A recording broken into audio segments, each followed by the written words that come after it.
76 साल के बाद हमारे ऑनरेबल सीएम शुभेंदु अधिकारी ने एक हुक्मनामा जारी किया। वो ये है कि स्लॉटर एक्ट में 14 साल से नीचे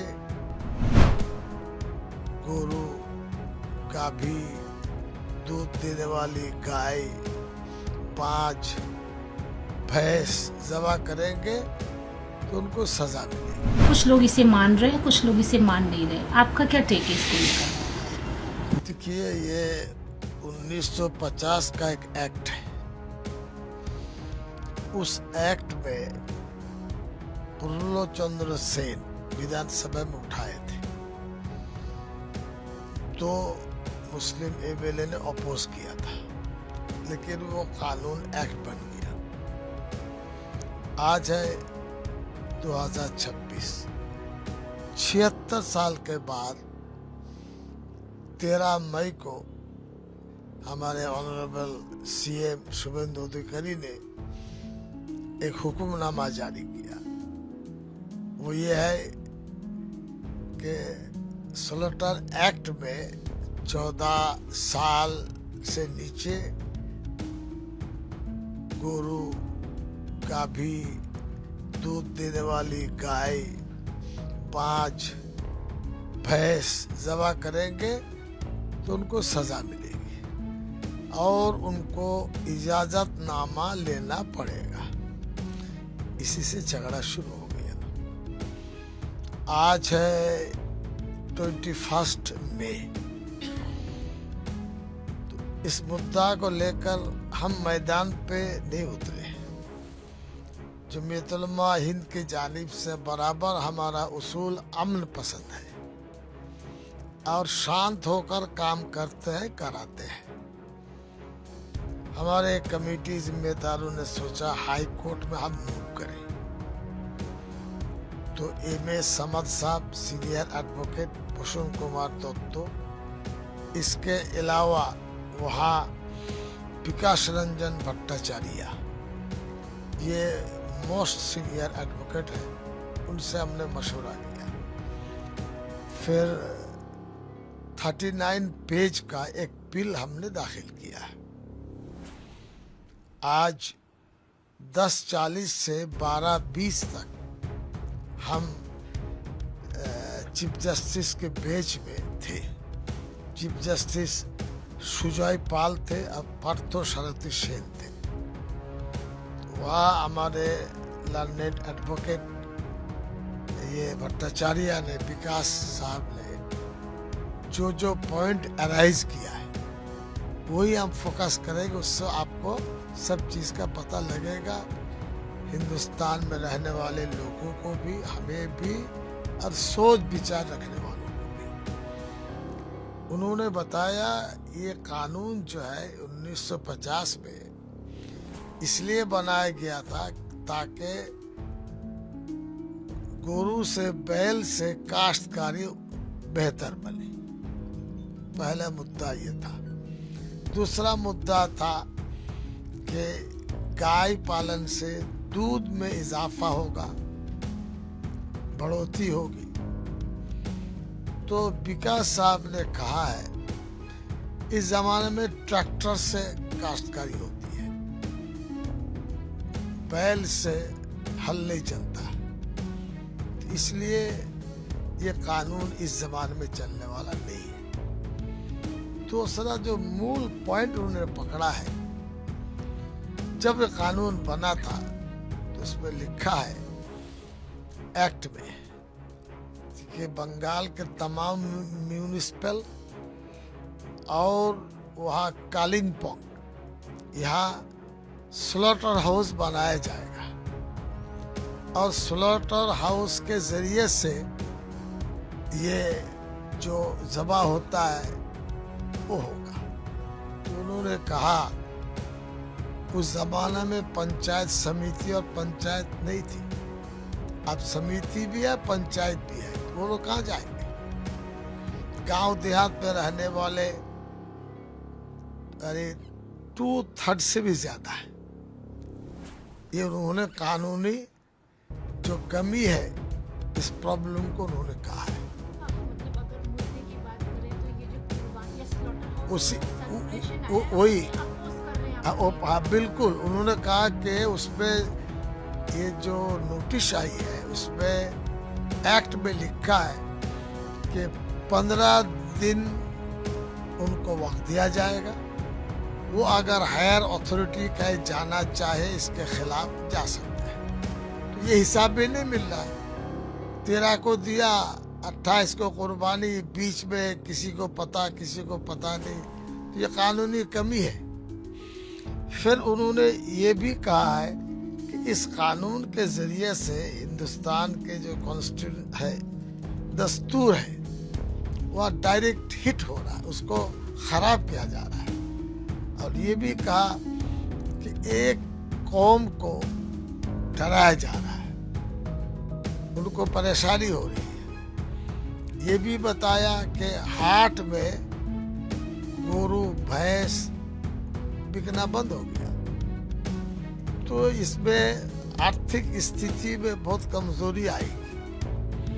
जादव जो गाय भैंस पालते हैं, ग्वाला कहते हैं हम लोग, इन लोगों के साथ मुसलमानों का करोड़ों का धंधा है, साल भर में चलता है, ठप पड़ा हुआ है।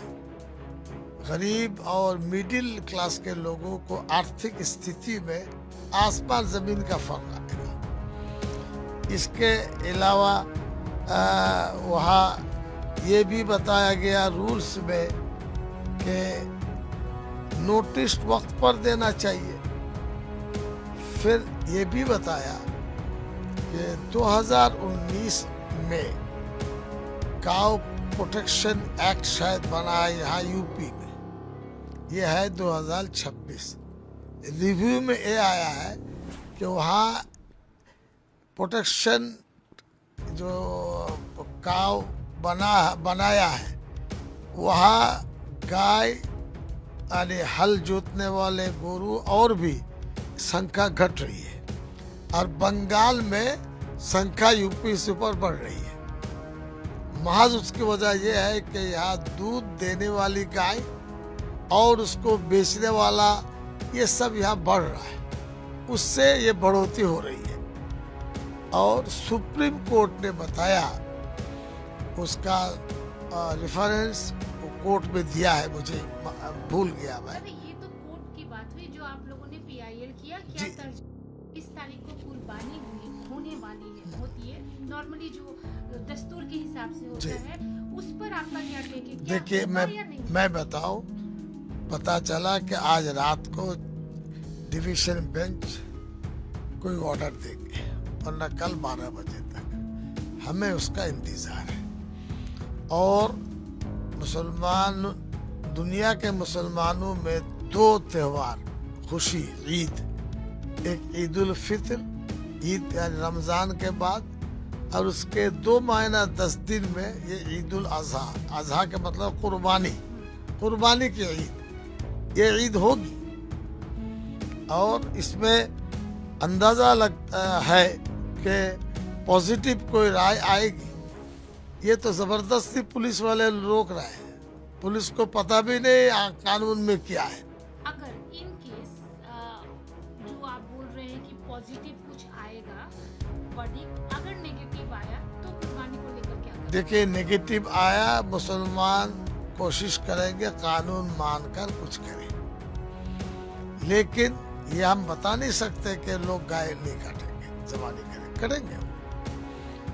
इसलिए कि एक गाय में या गोरू में 7 लोग कुर्बानी दे सकते हैं, 7 हेड, और एक क्या नाम गोट है, खसी है, बकरा है, एक आदमी दे सकता है। एक आदमी 12,000 15,000 में एक दे रहा है, लेकिन 40,000 50,000 की अगर कुर्बानी करे, 7 आदमी की खपत होगी। और इस वक्त ये टेंशन पुलिस वालों ने बढ़ाया है, थाना में बुलाकर डरा रहे हैं, 6 महीना जेल होगा, 3 महीना जेल होगा। ईद में हम कुर्बानी देंगे, नमाज पढ़ेंगे या पुलिस से डंडा खाएंगे? ये बहुत गलत काम है। हम चाहेंगे सीएम से आप इसको रिव्यू कीजिए और हिंदू मुसलमान फसाद ना होने दीजिए। हिंदू भाई को हम इज्जत की निगाह से देखते हैं। 40 साल में हमने कोई बेतुकी बात नहीं की, उनसे लड़ाई नहीं है। जादव गोवाला जो है हमारे भाई है, वो कारोबार करे, बेचे और 1 रुपया दे करके सर्टिफिकेट देना पड़ेगा। कहाँ 1 रुपया मिलेगा? और उसके बाद वेटरनरी डॉक्टर है या नहीं है, कौन देंगे? ये सब अंधेरे में हुक्म उन्होंने जारी कर दिया। इसलिए कुर्बानी तो होगी, लोग कुर्बानी देंगे। और ये भी आपके माध्यम से हम बताएं कि शरीयत में, इस्लाम में जो व्यक्ति 7.5 तोला भरी सोना का मालिक हो या 52.5 तोला चांदी का मालिक हो या इस बराबर में कोई पैसा उनके पास हो, कर्जा ना हो, घर का सामान अलग है, उसमें इसमें नहीं है, तो उन पर कुर्बानी देना फर्ज है, वाजिब है, देना ही पड़ेगा। नमाज एक काम वाजिब का, दूसरा वाजिब का काम के कुर्बानी करो। गवर्नमेंट ये भी नहीं सोचती कि आधा काम करेंगे आधा रुक जाएगा। तो पूरे बंगाल में लोग को बहुत तकलीफ होगी, कौन क्या करेंगे, जिम्मेदारी हमारी नहीं है। हम तो अमन की बात करेंगे, शांति की बात करेंगे। साल में 2 त्योहार, उसमें भी अड़ंगा लग रहा है। बैठकर बात हुकूमत कर सकती थी, इसमें सोच सकती थी, लेकिन हुकूमत ने तो बिल्कुल छोड़ दिया। जो चाहेगा हम जो चाहेंगे करेंगे, ये गलत बात है, नहीं होना चाहिए। दादा, कुर्बानी की तरह ही जैसे लाउड स्पीकर को लेकर बोला गया है कि आवाज इस तरह की नहीं होनी चाहिए कि किसी को तकलीफ हो, किसी को बाधा हो। मस्जिदों में जो अजान होती है या नमाज होती है, उसमें लाउड स्पीकर का इस्तेमाल होता है। तो आपको क्या लगता है कि देखिएगा, बंगाल में मैंने जो स्टडी किया, 35,000 गांव में मुसलमान रहते हैं, 38,000 गांव है, कहीं मिली जुली आबादी है, कहीं खुद की है। हर मस्जिद में लाउड स्पीकर है, समझ लीजिए। अब लाउड स्पीकर में डिसिबल बढ़ाना है, कमाना है, कम करना है, गवर्नमेंट वो आला दे दे, वो मशीन दे दे, कौन रोकता है? थाना से कह दीजिए तुम ये लो भाई और इसमें डिसिबल ठीक करो। एक बात। दूसरी बात, कहिए कि कुछ तकलीफ होती है तो आवाज को कम कर सकते हैं, लेकिन पुलिस तो डंडा लगा रहा है कि नहीं, माइक उतारो, हम लाट साहब हैं, हम बीजेपी के पुलिस हैं। ये उनको किसने इख्तियार दिए? लाउड स्पीकर जो आजान के मतलब है लोगों को बुलाना, आवाज को दूर पहुंचाना। आजकल चूंकि मशीन चलती है, गाड़ी चलती है, लोग शोर मचाते हैं तो आवाज नहीं पहुंचती। लाउड स्पीकर के जरिए से कम्युनिटी के लोगों को बोलते हैं कि आजान हो रही है, तो जल्दी जल्दी नमाज पढ़ने आ जाते हैं। इस सिस्टम में रुकावट पड़ जाएगा। हम इस हक में है, अगर तकलीफ होते है साउंड को कम करना चाहिए, लेकिन उठा के लाउड स्पीकर बंद कर दो, खोल दो, ये कौन सा तरीका है? ये तो निराज है, जबरदस्ती है। किसी तरह नमाज को लेकर भी है कि ये देखिए कहिए कि तकलीफ होती है तो उसको सोचना चाहिए। नमाज तो तकलीफ देने के लिए नहीं है। और कहिए कि चलन है, बातचीत चलती है, लोगों में ऑब्जेक्शन नहीं है। पुलिस के पेट में ऑब्जेक्शन हो बीजेपी की वजह से तो नया मसला है, और पुलिस की वजह से ऑब्जेक्शन ना हो, लोग मानते हैं मैं 10 मिनट 15 मिनट नमाजें पढ़ लूँ। अगर कोई हिंदू बिरादर भाई वो अगर इसको बुरा मानते हैं, ठीक है, सोच लेंगे। पुलिस को पेट में क्यों दर्द हो रहा है? पब्लिक तो नहीं कहती। हम तो पूरे बंगाल में घूमते हैं, नमाज में कहीं पढ़ लेते हैं, कोई नहीं कहता बाबा क्यों नमाज पढ़ते हो, ये तो भाईचारे के हिंदू मुसलमान में है। ये जबरदस्ती पुलिस वाले क्यों टांग लड़ा रहे हैं? दादा, आप पुलिस को लेकर काफी नाराज रहते हैं। ये वही पुलिस है जो उनका अक्सर सपोर्ट नहीं करते हैं। ये अचानक पुलिस को लेकर देखिए, पुलिस से हमारा झगड़ा नहीं है, हम पुलिस की इज्जत करते हैं। पुलिस बेचारा बहुत परेशानी में है, ये उनके भाईचारे में हम कह रहे हैं। लेकिन अचानक अभी 15-20 दिन में हिटलर कैसे बन गए, हमें तकलीफ है। आपको सोचना चाहिए, हमारा जुरिडिक्शन पुलिस को के इस्तेमाल कर बताया गया। जुरिडिक्शन में कोई नोटिस लिख के बता दे, पुलिस है नहीं है, तुम उतारो, तुम क्या मतलब है इस चीज का? एक और चीज है, वंदे मातरम, इसे मदरसा में मैंडेटरी कर दिया गया है। ये मसला गंभीर है। हमारे बुजुर्ग मौलाना अरशद मदनी, मुफ्ती अबुल कासिम बनारसी जो देवबंद के रेक्टर हैं, महमूद असद मदनी जो हमारे कौमी सदर है जमीयत उलमा हिंद के, परसल्ला बोर्ड के रहमानी साहब, हम लोग खुद इसमें सोच विचार शुरू किया है। ईद से पहले हम इसमें कुछ बोलेंगे नहीं, बातचीत करके दिल्ली में मीटिंग होगी, समझ लीजिए जून के 2nd वीक में, तो कोई वातावरण बनेगा, फिर आपके सामने